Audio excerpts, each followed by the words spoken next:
And I'd like to introduce Ben Irvine and Abby Schuh, who will do their presentation for us. Good morning. Good morning. I'm Ben Irvine, and this is my friend Abby Schuh from First United Methodist Church in Nina. This past summer, we traveled to the Democratic Republic of the Congo for 5 weeks.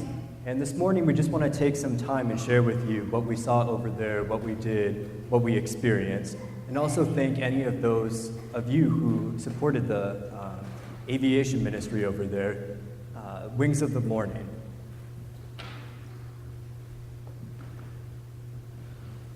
So the Democratic Republic of the Congo is located in Central Africa.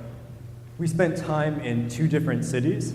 We flew into the city of Lubumbashi, which is the second largest city, has roughly 2 million people.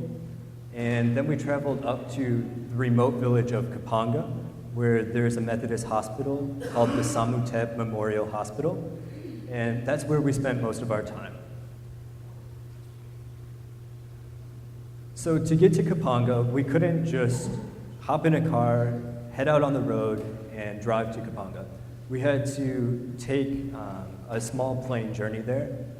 Essentially in the Congo, there's a lack of infrastructure, so there aren't many paved roads. It's mostly passed through the jungle that get washed away during the rainy season. It can take months by motorcycle or truck to get there, depending on the conditions. But with the help of our friend Rukan, who is a Methodist missionary pilot over there, we were able to get flown there. So these pictures are just from the morning of when we left. We're at the hangar in Lubumbashi. This is a picture of Rukong inspecting the plane, getting ready to take off. As you can see, at this major airport of Lubumbashi, we had to push the plane out onto the runway.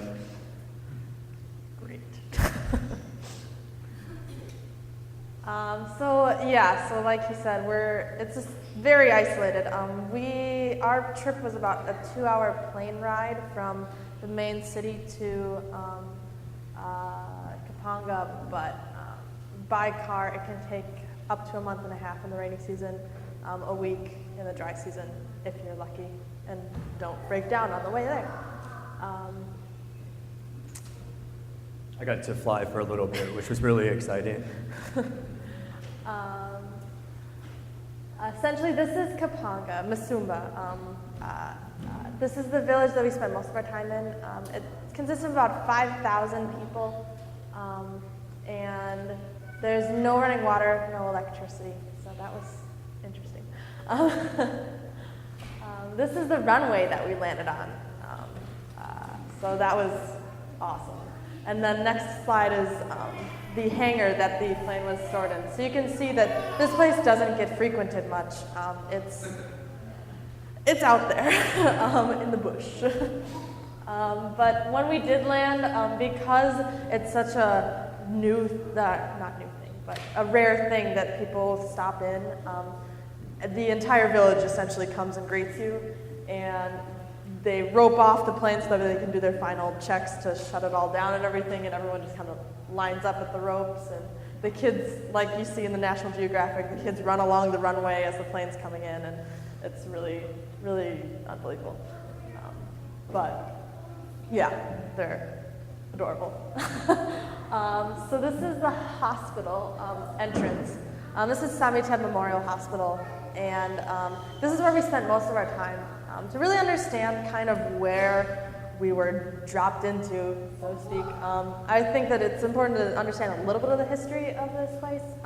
Essentially in the 1970s, this was the best medical hospital, best education system, essentially the best place to live in the Congo in the 1970s. But in 1979, Angolan rebels came in and shot some important people, and anybody who could leave fled the village. So you're left with the very, very poor, the very, very sick, and the very, very crippled, essentially. And as these rebels left, they also destroyed all the plumbing, all the electricity, and all the roads there. So for 30 years, this place was literally untouched. And you're left with a bunch of people who don't have any education and don't have any means. And you can understand how this place is kind of just stuck where it is for 30 years. It wasn't until 2009 that missionaries finally came back. So 1979, 2009, 30 years of nothing going in or out of this place. And so what they did in 2009 is they brought in a team and restocked the pharmacy in 2010. This next slide is the pharmacy. So now it's empty. And this is the storage room for the entire hospital. And pictures with 1,000 words. So, yeah. Just to give you an idea, the Samutet Memorial Hospital is really the only hospital in the area. They're serving people from all over. People will come just hundreds of kilometers, in some cases, to the hospital to get care. A lot of what they see are women who are pregnant and have a difficult time with their pregnancy coming in and getting a C-section. But really, this hospital doesn't have the resources necessary to handle the types of people that they see and the numbers of people that they see. But this is a picture of the operating room at the hospital. You can see that it doesn't look like an operating room here in the States. It doesn't have the modern electrical medical instruments that we see. You can see there's one light in the room which is powered by a generator. They also have an X-ray machine, but those are really the only instruments that they have that require electricity. So most of their surgeries are done either in the daylight or by candlelight at night. And we're both interested in medicine, so we had the opportunity to observe 2 different surgeries while we were there, and that was really exciting. We definitely saw a huge difference between what a third world surgery looks like and what a surgery here in the States would look like. So this is the Congolese surgeons prepping for surgery. As you can see here, they do have surgical instruments, but they have 4 sets that they sterilize in between uses. And here, as Ben said, they have C-sections as their most prevalent surgical case. They have about 10 a day because young girls get pregnant very early and can't pass a child, I guess. So they have C-sections 10 a day to avoid the complications that could ensue. They do a surprising job with the limited amount of things that they have. They do their best to keep everything sterile, make sure that they lower the risk of infection for everyone, but given the conditions, it's still really hard to do much. But this is, after one of the surgeries, this is a child that was C-sectioned out of a 13-year-old girl. So it happens every day there, which is mind-blowing. This is her 45 minutes old, which is cute. This is a pretty typical room in the hospital. This is quite clean and quite empty for a usual day, but the dry season doesn't have as much sickness as the rainy season does. The rainy season is from October to April, and it rains constantly. And during these months, diseases are rampant through the area, and you'll have 2 people to a bed and 1 in the aisles between there, and then people all in that central area, and you'll still have lines of people outside because, again, this service is probably about 8,000 people in a 200-kilometer radius. So, From what we understand, things get really overwhelming during the rainy season when the hospital is full. Unlike if you're admitted to the hospital here, the hospital will essentially take care of you. They will feed you, they will give you medicine, and all your needs will be met. Here at Samutet, with their limited resources, if I were admitted to the hospital, my family would be responsible to go out to the store, find the medicine I need, bring it to me, also bring me food, bring me clothes, essentially care for me well in the hospital. So it just kind of shows you the limitedness of their resources. And so in the rainy season, the biggest issue is sickness. But in the dry season, there's a whole new problem, and that is having enough food for everyone to eat. During the dry season, the only way you can grow a crop is if you water it by hand. They don't have irrigation systems like we would for the dry season, so there becomes a real food shortage, and this leads to a lot of people not having enough food to eat, especially children. So these are pictures of the farm fields on the outskirts of the village. Each family essentially has a specific plot in the farm, which they are responsible for farming, watering, picking the crops, bringing the crops back, selling them at market, and then if there is any food left over from their crop yield, they can feed it to their family. The main issue that comes with this nutrition issue is this plant called cassava. Because there isn't a lot of education there, mothers aren't really sure what to feed their children, and this cassava plant grows really, really easily, and this is what they feed their children. It has less nutritional value than rice, but it's really, really filling. So mothers will give it to their children because it's cheap and because it gets them to stop crying from being hungry.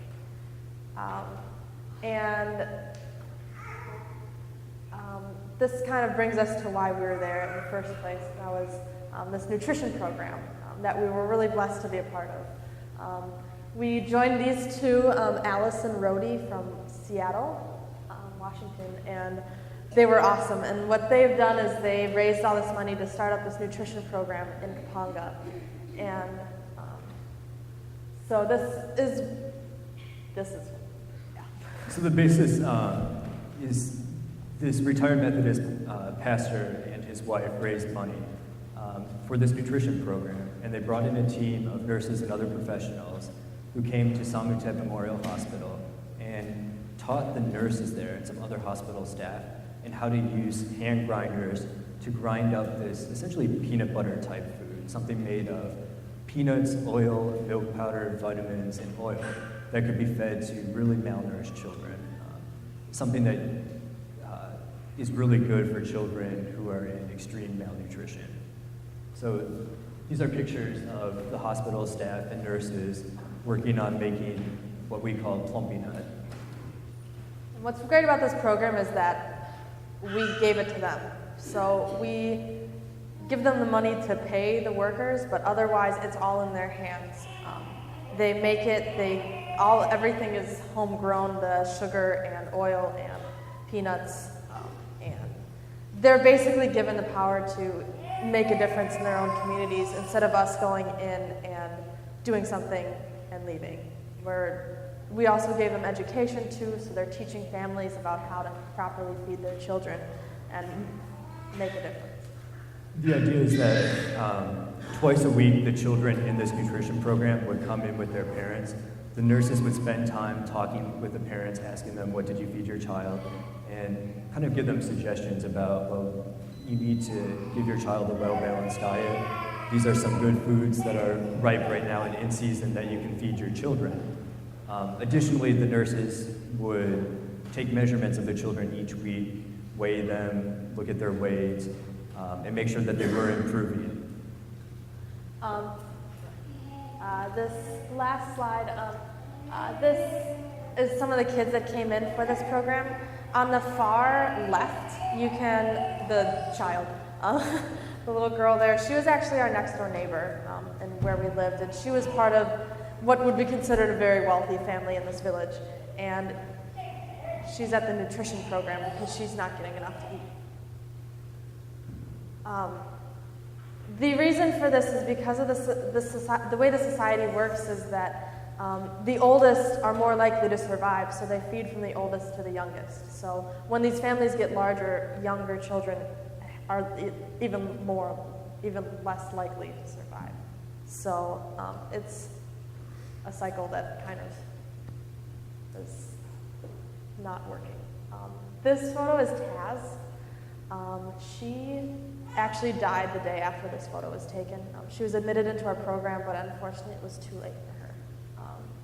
You can see that the mother is kind of detached, and that's kind of the story that I wanted to show with this photo, is that because the life expectancy is, and the mortality rate is so low, mothers don't get attached to their children until they turn about 6, because they'll probably lose them, and there's no point in attaching yourself to a child that's just going to die. So, yeah. But you can see here that the children, the nurses take these children and they're doing their best to help them out. This boy was 6 years old.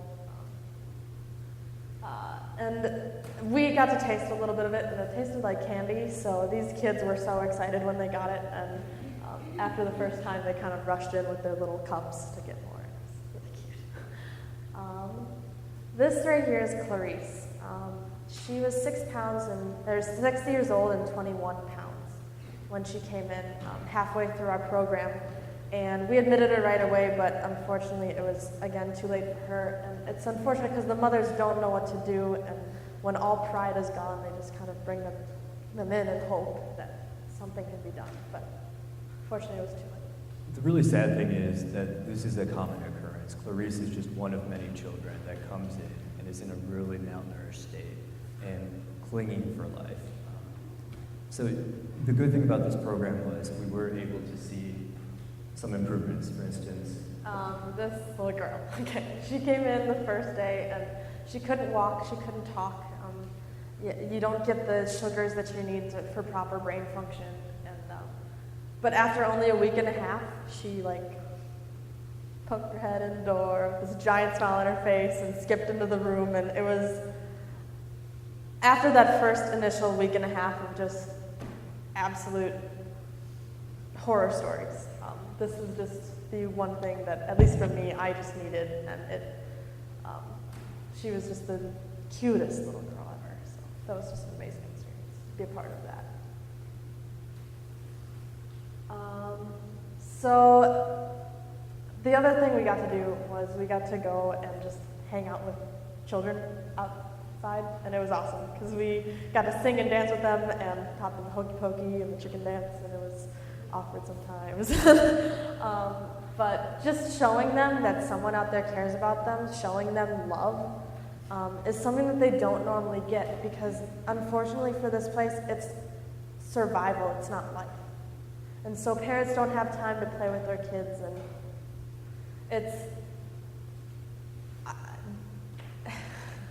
there are no words to how painful it was to see these kids running around without their parents.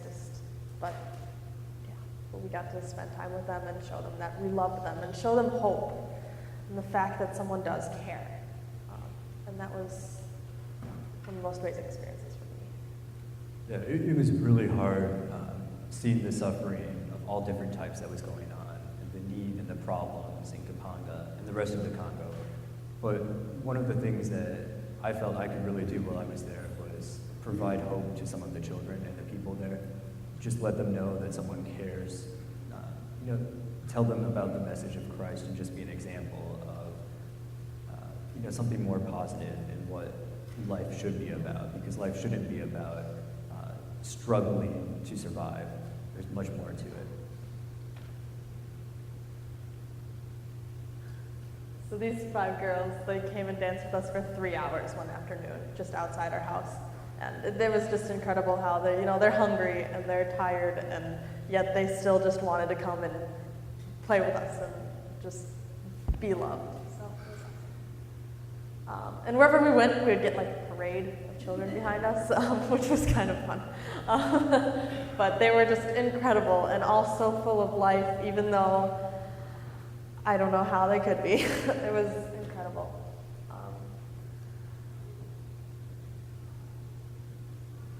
One of the other things we did is we went around to the schools and saw the kids in their classrooms. While we were there, it was their exam time.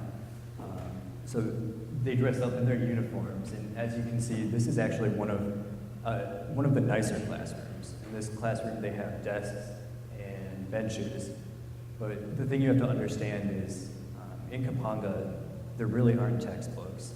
A few of the older kids have notebooks that they're able to copy down what the teacher writes on the chalkboard. But these are the conditions that they're learning in. And it's just amazing that they are able to do so much and learn so much given the little that they have. One of the other things we got to do is we got to talk with some of the older kids, some that just graduated, who spoke a little English and French, which I was able to communicate with them in. And it was awesome just to get to know these personalities from the other side of the earth who have grown up with nothing and yet still have so much positive outlook and have these dreams. So we got to know this family really well. This is Gustave's family. Gustave is in the Green Bay Packer jersey, so I mean, what could be worse? What could be better? I mean, and the family was awesome. His father is a Methodist pastor, actually, and we got to hang out with them, and it was awesome. We really got to learn what is life like for them by talking to his dad, talking to his family members, talking to Gustave. We got to know what is their situation, what is going on in their family, what are their hopes for the future, what are the problems with their church. And we just really learned a lot. It was enlightening. So with Gustave, we also met his friends.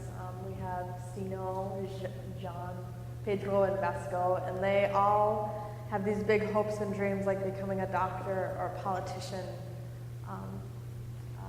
All of them live, minus Gustave, all of them live together in a tiny room about the size of my father's closet. They've put themselves through school, and it's just incredible how these young men who are so beaten down by their situation, but still find, the strength to find hope. And they all are singing in a choir too, so they just have this strong. I don't even know. I don't know. They're just. I was really impressed. When we came, Abby had a French-English dictionary.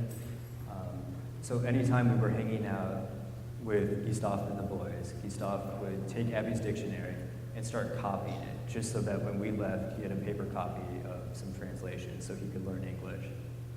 It was just really inspiring to see how much they wanted to do with the little that they had. So since I've been back from the trip, not a day passes that I don't think about the future of some of these children stuck in Kapanga. This is a picture of a young girl, Ruege.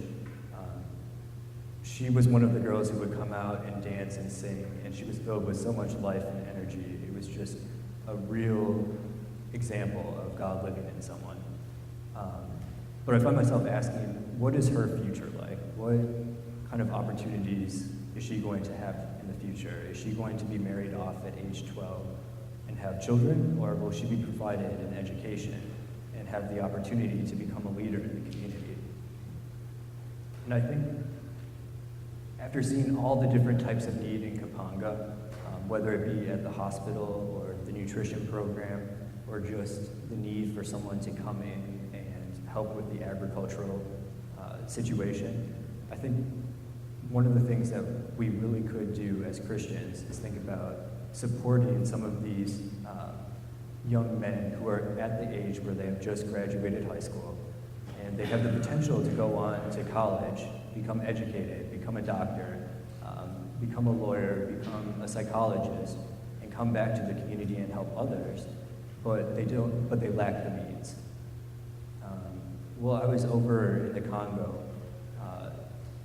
Our missionary pilot friend, Rukam, was a huge example of a best case scenario. He grew up in Kapanga, just like these young kids. He was poor, but through the aviation ministry, he was able to find work patching holes in a runway. He saved up enough money to go to school, eventually made it to the States, was trained as a pilot, also grew in his faith, and now he returned to the Congo with his family and and is working as a missionary pilot. So I think we need to ask ourselves, what can we do to give opportunity to some of these boys that we have? How could they benefit from just the little that we can give them? So I just ask that everyone be thinking about these boys and everyone else in Kapanga, praying that they find the means to keep surviving. That's it. Thank you.